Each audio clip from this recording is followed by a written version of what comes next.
Hey hikers, welcome to the 2020 Hike the Highlands Virtual Festival. My name is Tom Wilson and I'll be your host today. Our subject today is hiking during COVID-19 and trail etiquette.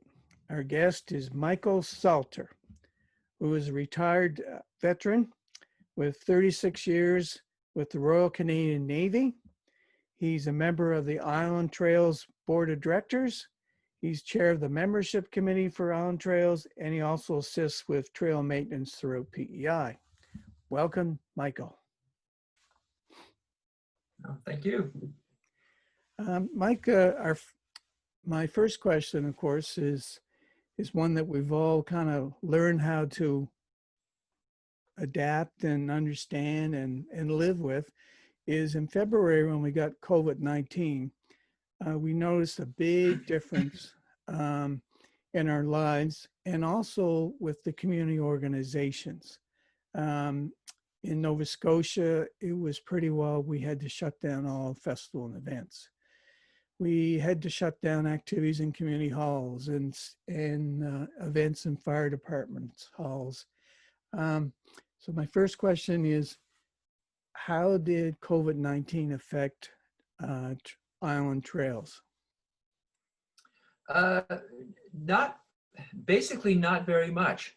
The only thing that changed quickly was that we had organized walks every Wednesday and Saturday morning, and groups. So we'd meet at a certain central area, and then we'd carpool. Well, carpooling at that time was completely out of the question. So we basically shut it down. So they were still walking on the trails, a lot of walking on the trails, but our organized hikes, no, we stopped that. Other than that, it was our meetings. We had to go to we're completely volunteer organization. So all our meetings were by phone, email, and then Zoom showed up, which most of us had never heard of before, which helped a lot. We had our first board meeting, Zoom board meeting, which was okay. It was quicker than a normal board meeting because there was a lot less chat. But overall, we can, other than those, for us, very minor changes, we just continued on as per normal. Yeah, no, in Nova Scotia, national parks, hiking trails weren't open until June, and provincial parks were closed for the longest time. I think they opened up just a little before June. And so it was definitely strange for a lot of people, because if you like the outdoors and the parks are closed, and generally in Nova Scotia, there's three types of trails. There's provincial park trails, national park trails, and private trails. And so I would think that the private trails got a lot of interest, but in terms of the other ones, it didn't happen until late May and early June. In Nova Scotia, Mike, this is what we've been observing on the hiking trails. Hikers seem to they understand the single file and being 6 feet apart. They have that down pat, but they seem to be a little unsure when a hiker comes towards them or passes by them. And so that seems to be a piece of education that we need to do further in Nova Scotia and help them understand that part. Can you tell me what the PEI hikers are doing in terms of on your hiking trails? How do they understand the COVID-19 rules and regulations? When it first, when Heather Morrison, our doctor, health minister, she's not a minister, but anyway, the one that offers all the advice and the government listens, yeah, was suggesting that we all stay 6 feet apart and practice social distancing, wear masks, all that. Well, when it first started on the trail, if you met somebody on the trail, half the time they'd shoot off into the bush and give you lots and lots of room.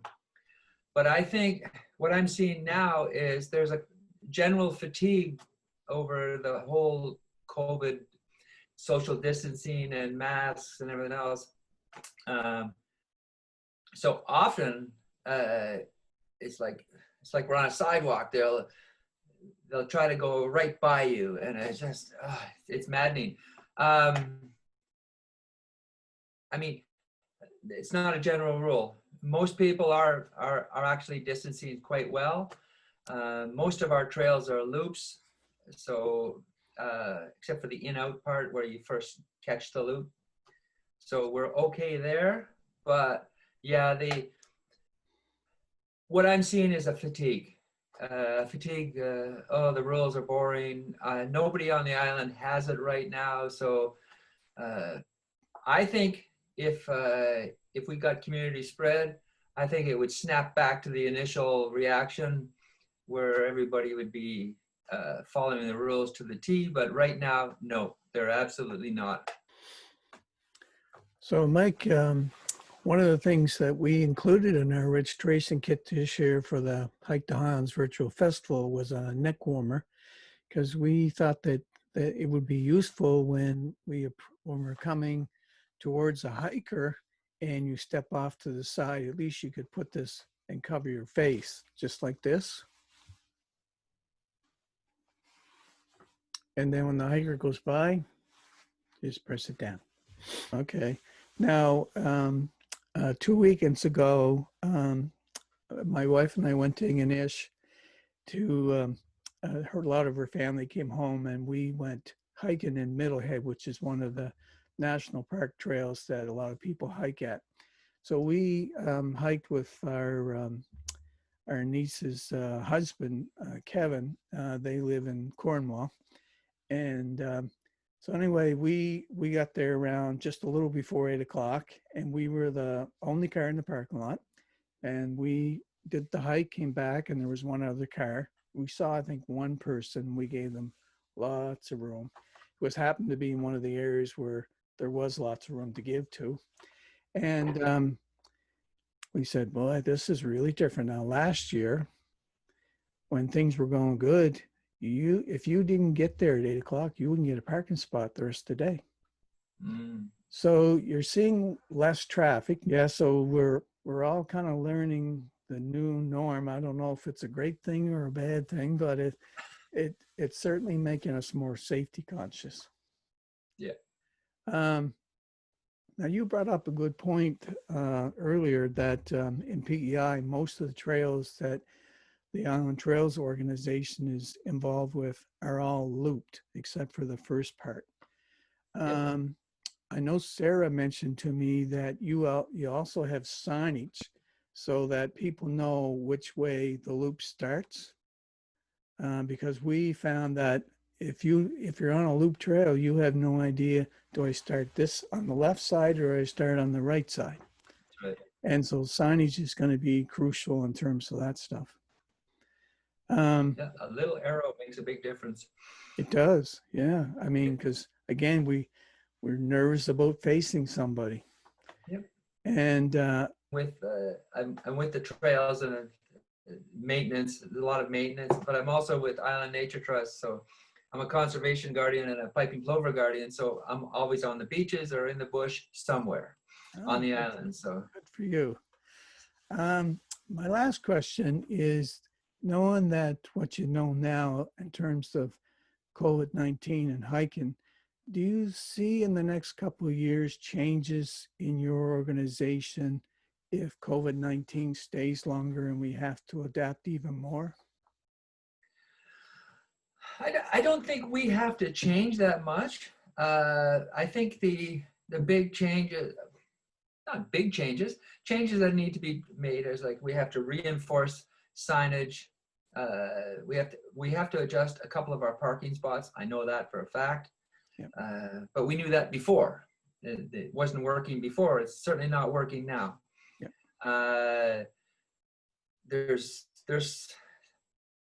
And we have to change a couple of our trails. They're not suitable because you know how we can walk off the side of a trail. That's not a problem. But we've got extensive sections of boardwalk. And if you walk off that boardwalk, well, you're up to your neck in mud. So that's not on. Yep. Other than that,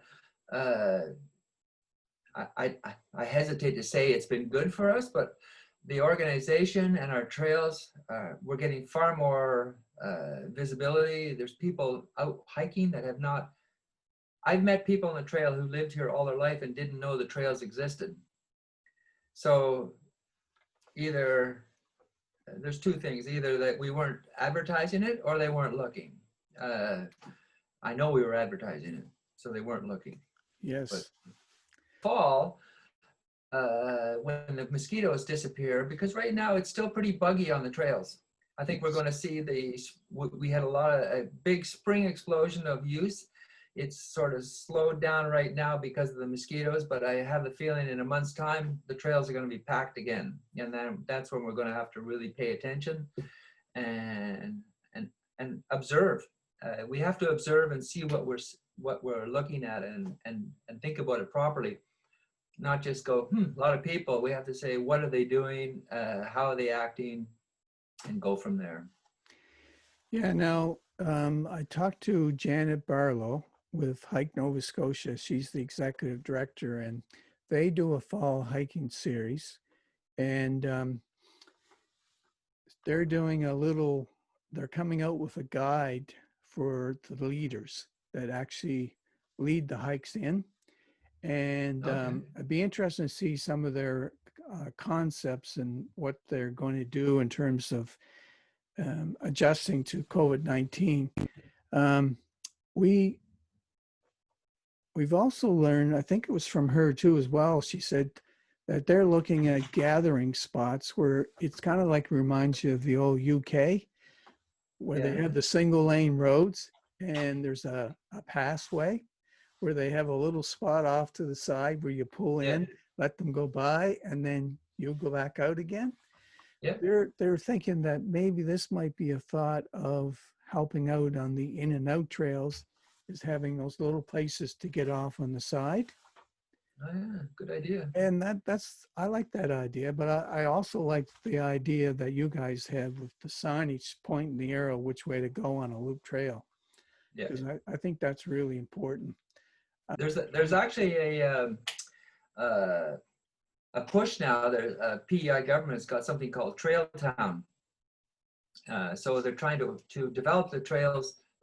So we have the Confederation Trail, which is superb, and they're actually trying to develop it so that the businesses target the people that are going through on their trails, either the walkers or the bicyclists, because there's a lot every year. So.